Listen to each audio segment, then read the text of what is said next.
नमस्कार, मुद्दे की बात में आपका स्वागत है। मैं हूं मनोज मनु। वक्फ बोर्ड बिल को लेकर पूरे देश में घमासान मचा हुआ है। संसद से पास होने के बाद अब ये राष्ट्रपति की मोहर लगने के लिए जाएगा और फिर कानून बन जाएगा। लेकिन बिल पर मचा सियासी घमासान कम होने का नाम नहीं ले रहा है। एक ओर विरोध हो रहा है तो दूसरी ओर लोग जश्न भी मना रहे हैं। ऐसा क्यों है, विस्तार से हम बात करेंगे। आगे बात बागेश्वर के पंडित धीरेन्द्र कृष्ण शास्त्री के उस बयान की जिसमें उन्होंने हिंदू ग्राम बनाने की बात की, जिसके बाद खुद साधु संतों ने ही इसका विरोध शुरू कर दिया है। आखिर क्यों, इस पर चर्चा होगी। आगे बात करेंगे मध्य प्रदेश के नीमच जिले में करीब 16 साल पहले एक ऐसे एनकाउंटर की कहानी जिसे सुनकर आप हिल जाएंगे। और अंत में बात होगी खून के उन दलालों की जो पैसों के लिए बच्चों का खून बेच रहे हैं।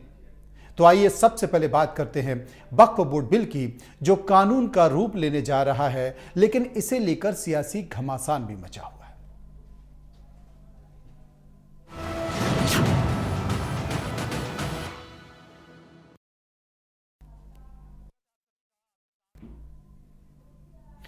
वक्फ बोर्ड बिल अब कानून का रूप लेने जा रहा है। पहले लोकसभा और उसके बाद राज्यसभा में लंबी चर्चा के बाद बिल पास हो गया, लेकिन इसे लेकर घमासान कम होने का नाम नहीं ले रहा है। प्रधानमंत्री नरेंद्र मोदी ने वक्फ संशोधन बिल के पास होने को एक बड़ा सुधार बताया है। उन्होंने सोशल मीडिया साइट एक्स पर लिखा है कि यह कानून ट्रांसपेरेंसी बढ़ाएगा और गरीब पसमंदा मुस्लिमों के अधिकारों की रक्षा करेगा।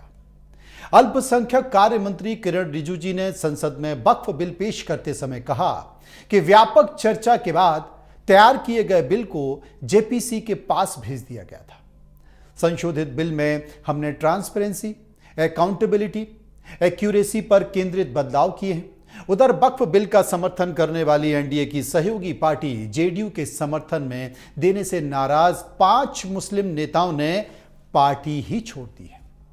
इनमें अल्पसंख्यक प्रकोष्ठ के प्रदेश सचिव मोहम्मद शाहनवाज मलिक, प्रदेश महासचिव मोहम्मद तबरेज सिद्दीकी, अलीग भोजपुर के पार्टी के सदस्य मोहम्मद दिलशान राइज और मोतिहारी के ढाका विधानसभा सीट से पूर्व प्रत्याशी मोहम्मद कासिम अंसारी भी शामिल हैं। तो वहीं कांग्रेस ने वक्फ बिल के खिलाफ सुप्रीम कोर्ट में याचिका दायर कर दी है।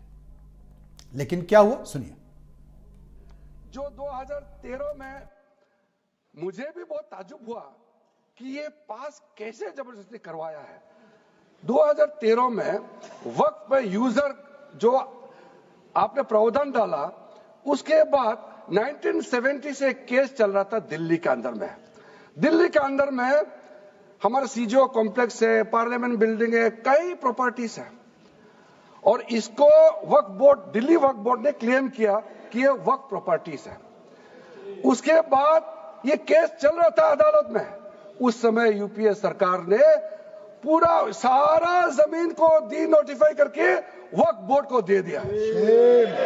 123 प्रॉपर्टी। अगर आज हम ये संशोधन लेके नहीं आते तो जिस सदन में हम बैठे हैं, ये पार्लियामेंट बिल्डिंग, इसको भी क्लेम किया जा रहा था।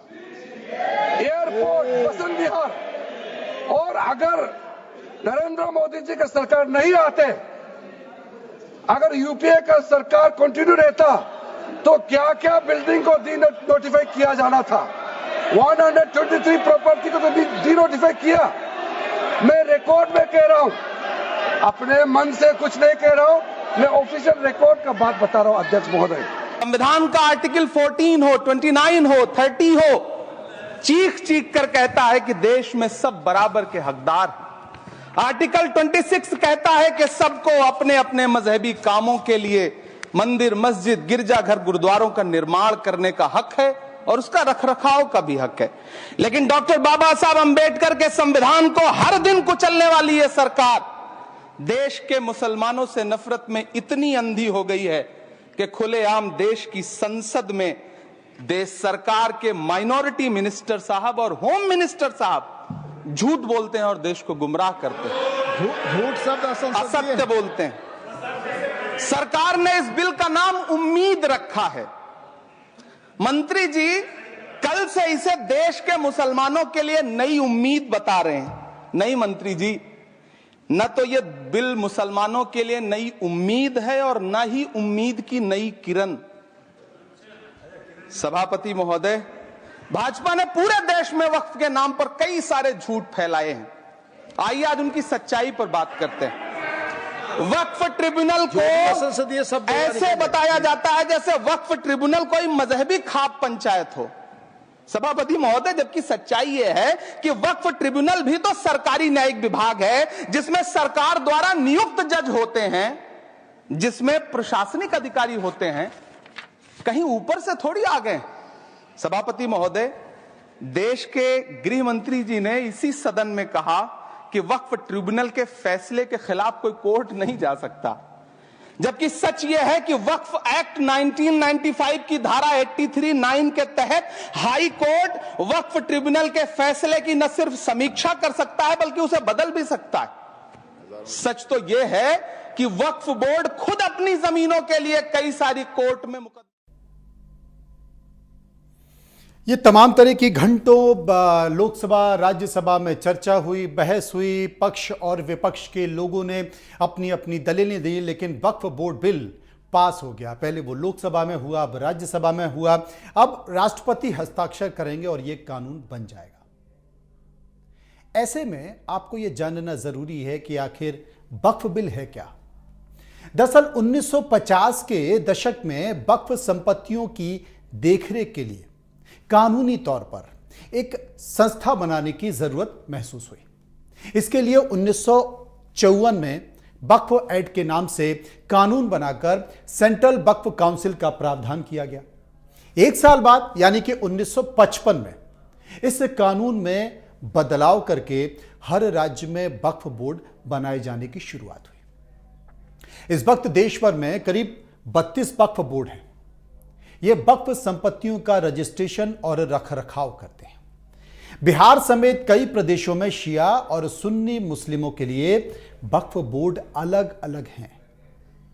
हर राज्य में वक्फ बोर्ड बनाए जाने की शुरुआत हुई। इस वक्त देश भर में करीब 32 वक्फ बोर्ड हैं। ये वक्फ संपत्तियों का रजिस्ट्रेशन और रखरखाव करते हैं, उन्हें संभालते हैं, उनके विवादों को देखते हैं। लेकिन बिहार समेत तमाम प्रदेशों में जो अलग अलग स्थिति है, बहुत सारी शिकायतें आ रही हैं, बहुत सारे विवाद भी आ रहे हैं। लेकिन 1964 में पहली बार सेंट्रल वक्फ काउंसिल गठित की गई। कब? 1964 में। 1954 के इसी कानून में बदलाव करने के लिए केंद्र सरकार वक्फ संशोधन बिल लेकर आई, जिस पर घमासान मचा हुआ है। एक और जहां वक्फ संशोधन बिल पास होने के बाद मुस्लिम समाज अब इसका विरोध कर रहा है, तो दूसरी ओर से संत समाज में जबरदस्त उत्साह देखने को मिल रहा है। असल में इंदौर स्थित राजवाड़ा चौक पर तख्तियां लेकर संत समाज की ओर से खुशी का इजहार किया गया। भ्रष्टाचार और बना शिष्टाचार के बोर्ड लेकर तमाम जो संख्या में संत समाज के लोग थे वो पहुंचे हुए थे, और संत समाज के लोगों में प्रधानमंत्री मोदी और सभी सांसदों का आभार भी जताया जा रहा था। कहा गया कि गरीब मुसलमानों को इस पर नए कानून से मदद मिलेगी, और ऐसे तमाम गरीब मुस्लिम हैं जो कि वक्फ की दादागिरी से परेशान हैं। कई ऐसे राज्य हैं जहां पर शिकायत पहुंची हुई है, और उन शिकायतों के मद्देनजर बार बार वो अपने हक की बात करते हैं। तो सरकार का तर्क है कि वक्फ में बड़े पैमाने पर माफिया बैठे हुए हैं, जो वक्फ की संपत्तियों का दुरुपयोग कर रहे हैं, वक्फ की संपत्तियों पर मनमाना कब्जा कर रहे हैं, वक्फ की संपत्तियों को अपने अपने हिसाब से वो किराए पर दे रहे हैं। उदाहरण के तौर पर दिल्ली का एक 5 स्टार होटल है, वक्फ ने उसे किराए पर दे रखा। उदाहरण के तौर पर मुकेश अंबानी का घर मुंबई में एंटालिया, वहां पर वक्फ ने अपना दावा कर दिया।